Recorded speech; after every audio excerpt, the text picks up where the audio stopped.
আপনার সন্তানও কি পড়াশোনায় অমনোযোগী? কম বেশি সব বাবা মায়েরই এই একটা অভিযোগ থাকে যে তার বাচ্চা পড়াশোনায় মন দিচ্ছে না। চলুন আজ এই পড়াশোনায় মন না দেওয়ার পিছনের কারণটা একটু খুঁজে বার করি। কারণ খুঁজে বার করতে পারলেই কিন্তু সমাধান হয়ে যাবে। আজকে মূলত ছোট বাচ্চাদের ক্ষেত্রে তাদের পড়াশোনার প্রতি অমনোযোগিতার কারণগুলো দেখব। অনেক সময় হয়তো বাচ্চা যার কাছে পড়ছে তার যে পড়ানোর স্টাইল সেটা বাচ্চার সঙ্গে ম্যাচ হচ্ছে না, ফলে কিন্তু বাচ্চার কাছে পড়াটা বোরিং লাগতে থাকে এবং বাচ্চা পড়াশোনায় মনোযোগ দিতে পারে না।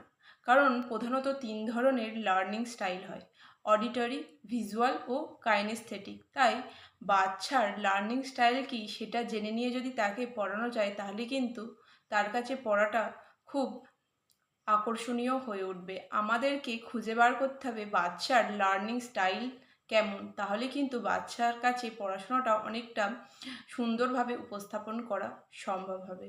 বাচ্চাদেরকে উম, অনেকক্ষণ ধরে পড়ানো হচ্ছে, সেক্ষেত্রে কিন্তু বাচ্চারা পড়ায় মনোযোগ ধরে রাখতে পারবে না।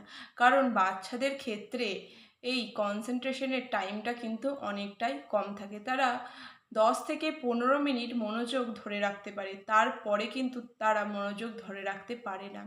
তাই বাচ্চাকে এরকমভাবে ছোট ছোট পাঠ করে 15 মিনিট পড়িয়ে একটু কিছুটা ব্রেক দিন, তারপর আবার পড়ান। এই ব্রেকের মাঝারে আপনি তার সঙ্গে হয়তো কোনো কথা বলতে পারেন। ব্রেকে কিন্তু তাকে মোবাইল হাতে দেওয়া যাবে না বা টিভি দেখতে দেওয়াও যাবে না। আর একটা ক্ষেত্রে দেখবেন অনেক সময় বাচ্চারা হয়তো পড়া না পারলে তাকে বারংবার বকাঝকা করা হয়।